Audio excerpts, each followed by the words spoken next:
Well, so you'll see we're outside of the Meadow house, and there's still a lot of construction material here because we are still in the process of renovating this building. It's nowhere near done. There's been some delays and just a lot of things going on. But one of the things that we're not going to delay is that we're going to start making this house feel more like a home. And a great way to do that is obviously add decor both inside and outside. And one of the things that I got very early on when we were discussing kind of the color palette here are these metal urns. And I really like them for the fact that they look fairly compelling. I like the antiqued look. What I don't really care for them is that they have these seams here. So they kind of look a little fakeish from that perspective. But I really like the color. It matches the gazebo that we're actually putting in upstairs. And I think that the kind of grayish blue slate colors kind of play nicely with the blue greens of the paint and also the plantings. And also this orange rusty color really plays in well with the cedar tones. So I like this for potential, you know, kind of entry plants here. And I found this plant. This I thought was really lovely. This is a heucherella. So this is a heuchera/tiarella. So they're in the same family, and it's just like two genus of plants actually crossed or hybridized with one another.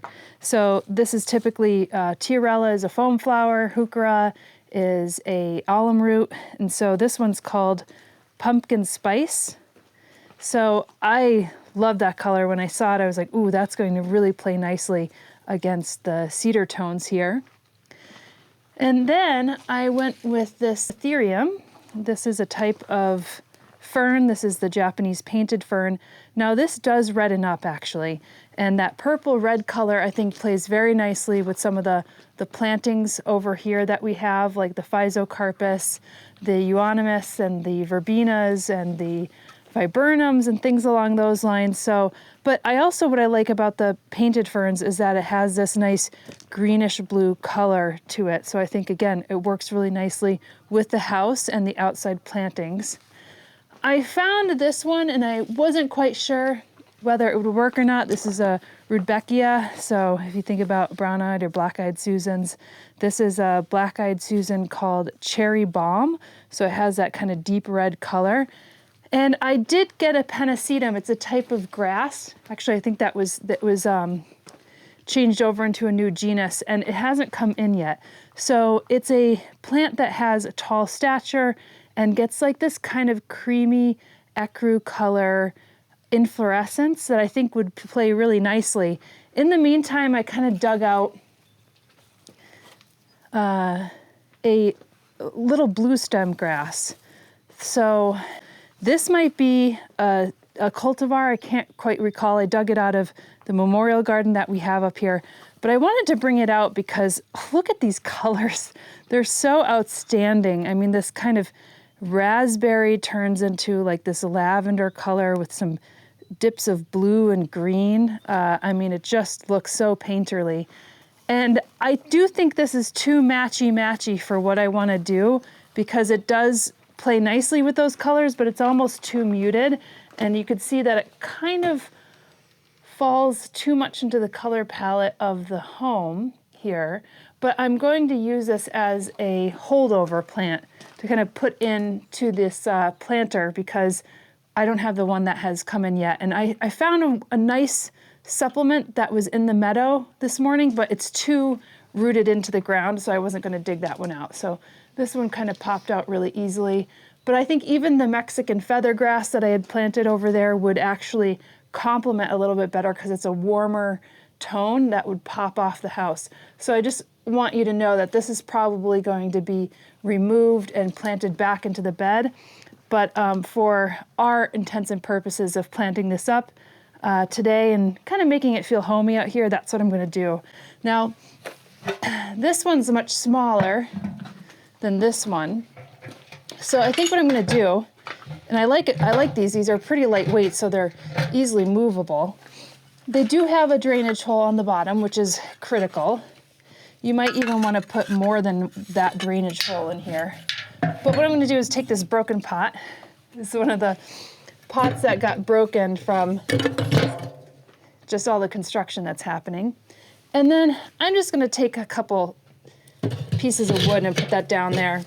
You could put stones or more terracotta pots. I'm just gonna try to fill up some of that space because this is gonna need quite a bit of potting material because it is a large planter pot. And I'm gonna use some standard potting mix from Nassella Organic. But I'm actually also gonna add a little bit more perlite down in here just to get more drainage and to have it be a bit lighter. This bag was eaten by some mice in kind of the most inopportune area. It's like on the corner side, upside down.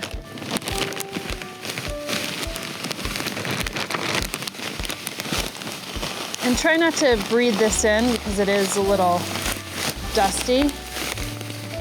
And again, I'm just gonna get a little bit of this perlite in there just to help with any kind of drainage because this is quite a large pot. And if you're planting and leaving that grass in, then it will get really deep roots. But the other plants, probably not so much. But you can see we've already filled up quite a bit here, which is good.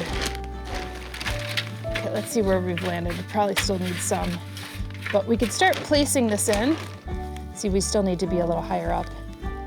You can see that come together. And so that will be kind of a central point because oftentimes, you know, when you're planting up a planter like this, you don't want things all the same height because each one will get lost. I mean, of course, there's some exceptions, and I came prepared with multiple bags because I was like, I don't know how much.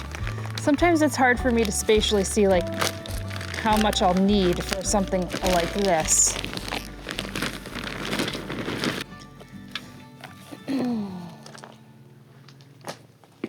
So here's what I was thinking. You get some oranges in there, and you could also break up some of these plants if you find that they're too big.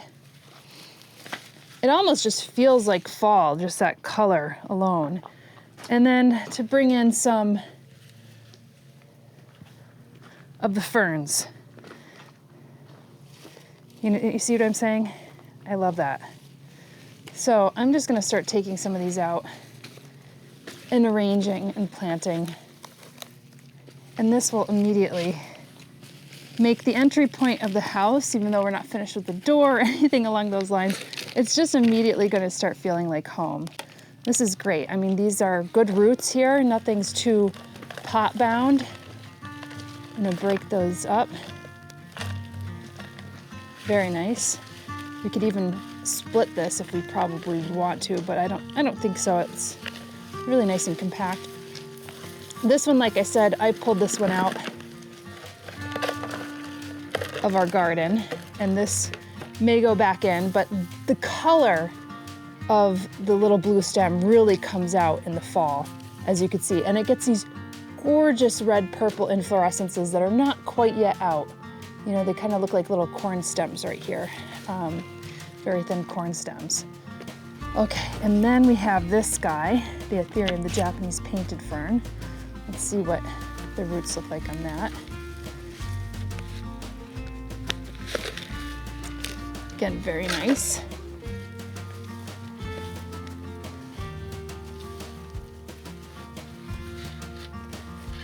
And the ferns will kind of hang over the edge. I'm gonna put in a little more potting medium.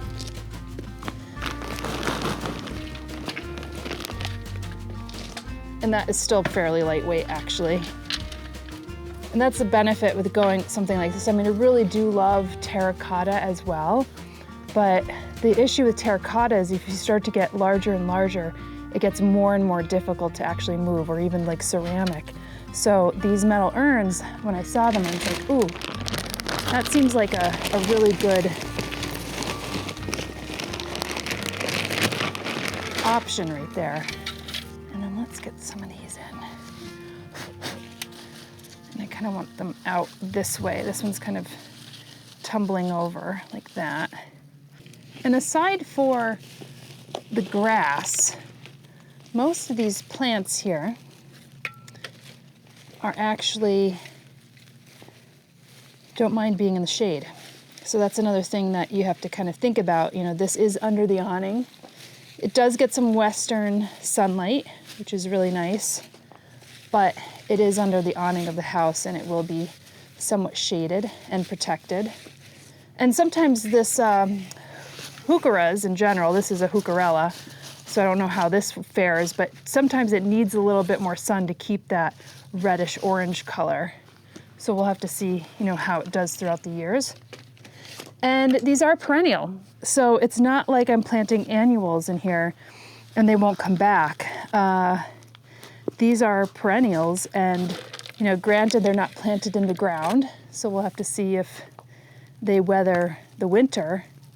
But you know, a lot of times folks will plant annuals in their ornamental like urns and decorative urns and things along those lines in order to you know, have a change up every year.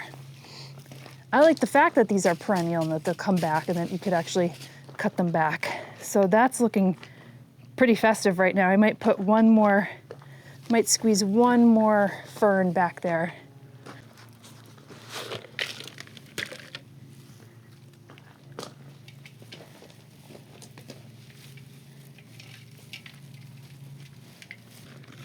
I'm just going to try to fit in the potting medium around the edges. And if you had any potting medium showing here, well, you could put like some kind of decorative or mulched fir bark top onto it. But I don't think we'll need that here because the plants pretty much fill out the whole decorative urn. We almost have the hose working here. I mean, but we're approaching winter, so we'd have to be turning the hose on and off. But pretty soon, you know, we will have a working hose here, so it'll be easier for me to water things in. Another plant that would look really nice in here, I think, would be, and that would look really festive, would be Gaultheria procumbens, which is wintergreen. The wintergreens up near the common house right now are just blushing red, kind of a red purple, and it looks so beautiful. But I kind of wanted to bring in a bit more orange that these heucherellas provide because of the choice that we made with going with a kind of that cedar color with this blue-green paint. And again, I'm going to have to pull this grass out, and I'll show you what that looks like after I do that. Just that the grass that I ordered hadn't come in yet. You kind of can't get away from the seam, unfortunately, here on the metal urn. It's like in every third of the urn.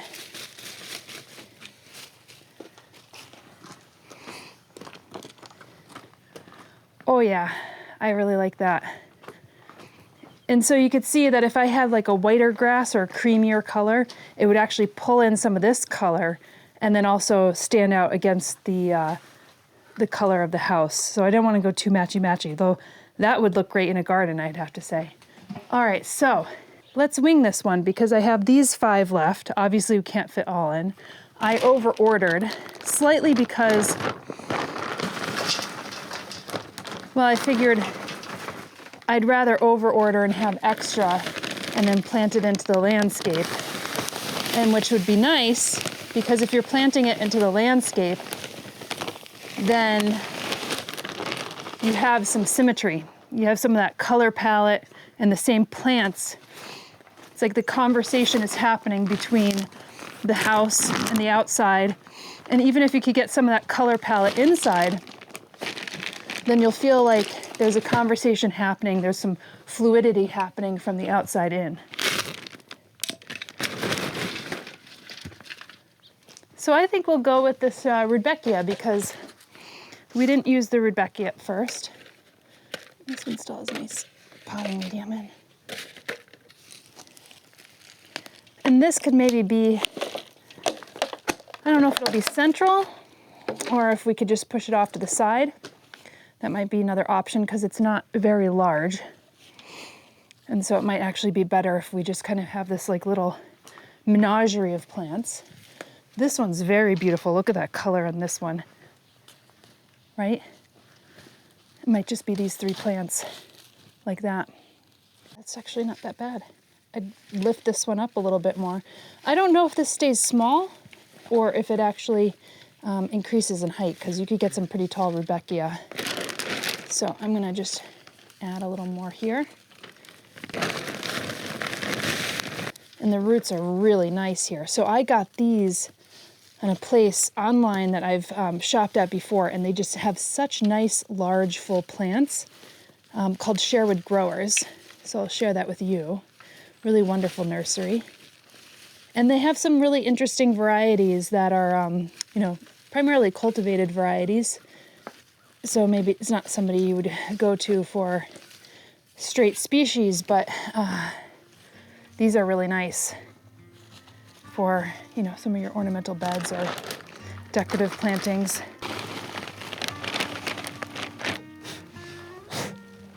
And they're not the same size, so you may decide on putting them, sometimes folks would put them on stairwells going down, so you might have the big one closest and then the smaller one down on another step.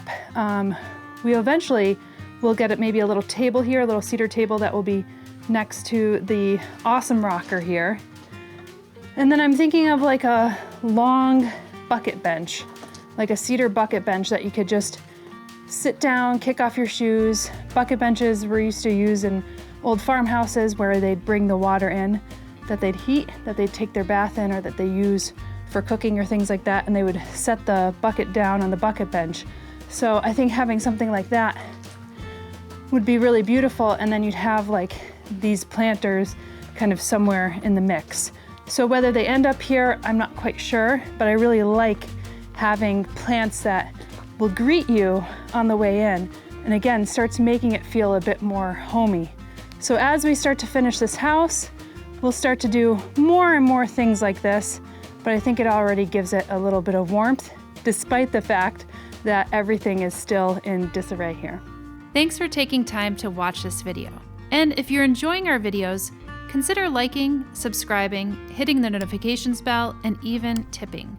We are reinvesting 10% of our Google AdSense revenue back into projects here in the Finger Lakes community, so your support of this channel goes a long way. We'll see you in the next video.